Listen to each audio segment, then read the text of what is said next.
오늘 말씀은 이사야 30장 18절에서 33절입니다.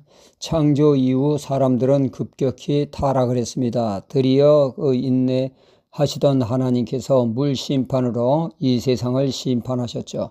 40일 주야로 장대비가 내려서 온 세상을 뒤엎게 됩니다.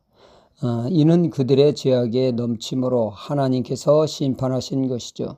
하나님은 죄에 대한 심판을 엄중히 행하셨습니다. 은혜 입은 자 노아에 그의 가족만이 구원을 얻게 되었습니다. 그리고 소돔과 고모라 땅에서 성적 타락으로 또한 가차없는 하나님의 불심판이 가해졌습니다. 그리고 이스라엘 백성들이 불순종에 대한 하나님의 진노로 인하여 북이스라엘은 아수리에 의해 멸망을 당하고 남유다는 바벨론에 의해 정복을 당하고 예루살렘의 성전은 불타버리는 끔찍한 일이 벌어졌죠. 구약 전체적으로 보면 하나님의 백성에 매맞는 내용이라 할 수 있겠습니다. 우리는 자칫 하나님에 대해서 늘 화가 나 있는 하나님으로 알기 십상입니다. 심판하고 징계하고 하는 무서운 하나님으로 각인될 수 있다는 얘기죠. 그러나 우리가 알아야 할 것은 하나님은 심판을 즐기시는 하나님이 결코 아니십니다. 하나님은 오히려 은혜와 긍휼을 베풀려를 원하시는 사랑의 하나님이요 은혜의 하나님이십니다. 요나서를 보면 간 큰 선지자가 요나가 나오죠. 하나님께서 니느웨 성에 대한 심판을 작정하시고 요나에게 말씀하십니다. 이런 식으로 살다가 40일이 지나면 심판을 당한다고 말이죠. 하지만 사명을 받은 요나는 니느웨를 향하는 대신 반대 방향으로 도망을 갑니다.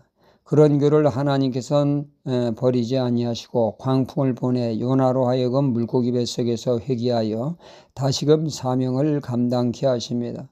그는 회개하고 니느웨에 가서 하나님의 심판의 메시지를 전하고 하지만 그는 내심 니느웨 사람들이 죄 가운데 심판받기를 원하셨습니다. 하나님은 니느웨 사람들이 회개하자 그들에게 아무런 심판도 하지 않았습니다. 그러자 요나는 하나님께 항의를 하죠. 차라리 나를 죽여달라고 말입니다. 그러면서 그는 말합니다. 내가 하나님의 말씀에 불순종했던 것은 하나님은 은혜로우시며 용서하시는 하나님이셨기 때문이라고 하면서 그는 끝내 심판하기를 원하는 못된 심보를 가졌습니다. 이에 하나님은 나는 심판을 즐기시는 하나님이 아니라 긍휼과 구원을 베풀기를 좋아하시는 하나님이라고 그에게 분명히 말씀하셨습니다. 그렇습니다. 하나님은 사랑의 하나님이시요 은혜의 하나님이십니다. 늘 화가 나 있어 심판을 즐기시는 분이 아니시란 얘기죠. 하나님은 우리로 하여금 사랑으로 구원으로 은혜로 이끄시는 분이십니다. 물론 하나님은 공의의 하나님이십니다.